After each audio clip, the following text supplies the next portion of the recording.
de Mayo. 1884? Ngayon po ay nasa ika-11 ng Mayo, taong 1884 nga po. Talaga bang nasa No Limitangere ako? No Limitangere? Nobela yon na sinulat ni Jose Rizal. Kaya ikaw, si Crisostomo Ibarra, pati na rin si Padre Damaso, lahat po kayo ay characters lang ng nobelang yun. At kung hindi po ako nagkakamali, dito na rin magsisimula ang lahat ng problema niyo sa buhay ng nobyo mong si Crisostomo Ibarra. Sa palagay ko nga totoo nga tinakasan na siya ng bait. Kailangan akong madala ng pobreng babae ngayon sa ospital psikiatriko. Patatalin ako sa mental? Escuchen todos! Ganito ang ginagawa sa isang babae na parang kalapating mababa ang lipad. Panginoon, kaawaan niyo po ako! Lord, kayo nang bahala sa akin, ha? Huwag kung ayaw mong saktan ka ng mga Guardia Civil. Mr. Torres?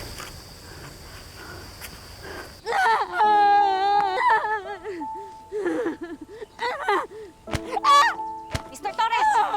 Mr. Torres, alam kong ikaw yan! Kayo ang may kagagawan kung bakit ako nandito, no? Bakit naman kasi? Tsaka paano niyo nagawang ipasok ako dito? Hindi ba sinabi ko na sa iyo? Kailangan malaman mo ang buong kasaysayan. Dapat matuwa ka pa nga dahil magiging witness ka ng aktwal at buong pangyayari sa nobelang ito na sumasalamin sa totoong nangyayari sa ating lipunan nung panahon ni Jose Rizal. Sobra naman kayo magturo, sir. Ang extreme, ah. Dalhin ako talaga sa nobela. Ano po bang kasalanan ko sa inyo? Okay, fine. Nag-copy-paste ako. Pero, sir, una sa lahat, hindi niyo ako binigyan ng sapat na panahon para maipasa sa inyo ng maganda yung project ko. Pero okay, fine. Plagiarism na akong plagiarism. Pero talaga, ganitong kalala ang punishment ko? Sir, please, ayoko dito. Ibalik niyo ako sa mama ko. Wala na sa mga kamay ko, Miss Maria Clara Infantes, kundi nasa iyo. Ano po? Nasa kamay ko? Anong ibig sabihin nun? Ang ibig sabihin, kailangan mong malaman ang buo ang nobela para makabalik ka sa realidad, sa kasalukuyang buhay mo. Sir, may pamilya ako. May nanay ako. May kapatid akong umaasa at nag-aalala sa akin. Kailangan kong umuwi sa amin, sir. Hindi ako pwedeng magstay dito.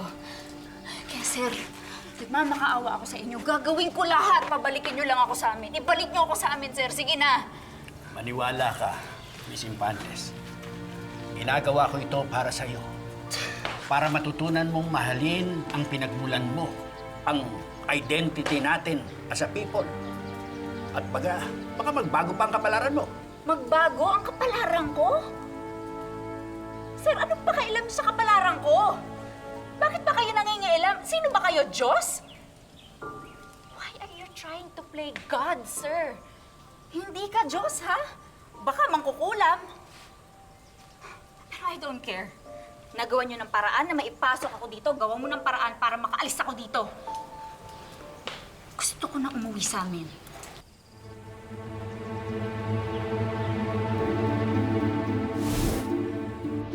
Good morning, Sir Smith. How are we doing today? Oh, Okay, feel not so well? All right, let me check your temperature. okay. I hope you're not from the Philippines. You know, my ex-wife, she was a Filipina. She was a scammer. You know, I hate that. Where are you from? Oh, me? I'm from Thailand. Sawadee Krap. Are you sure? You look like a Filipino. No, sir. I'd rather die than be a Filipino. Come on.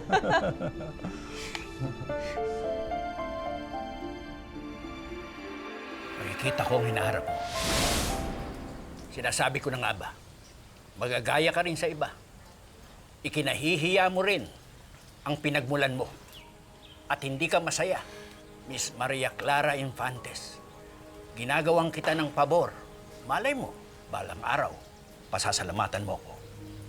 Sir, ipapaalala ko lang, ha? Professor lang kita.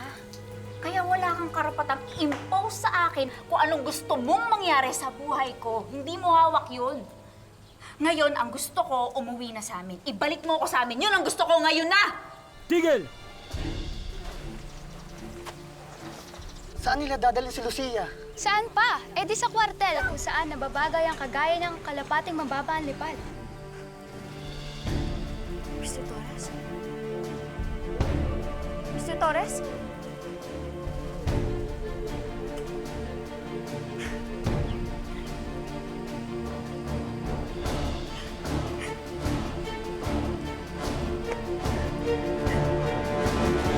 Señoritas, mas rápido, por favor.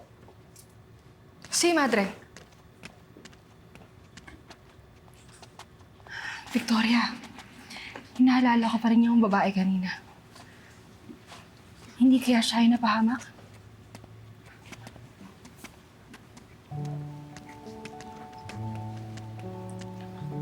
Maria, huwag mo na siyang alalahanin. Ang Diyos nang bahala sa kanya.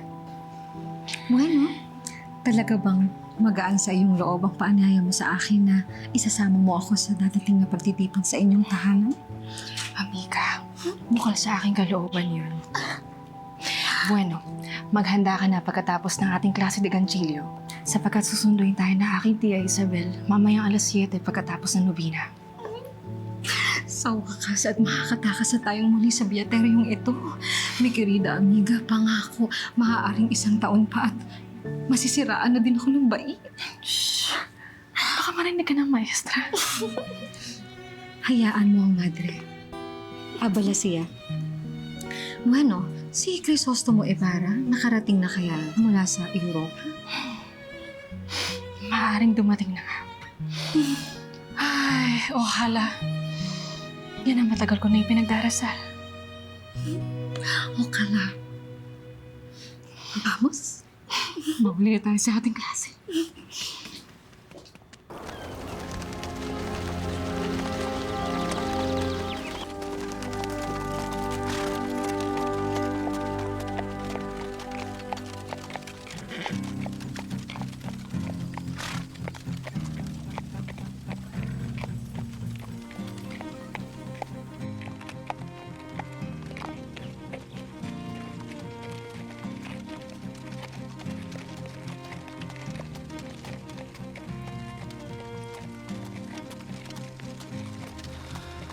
Wala pa rin pinagbago rito, Augusto.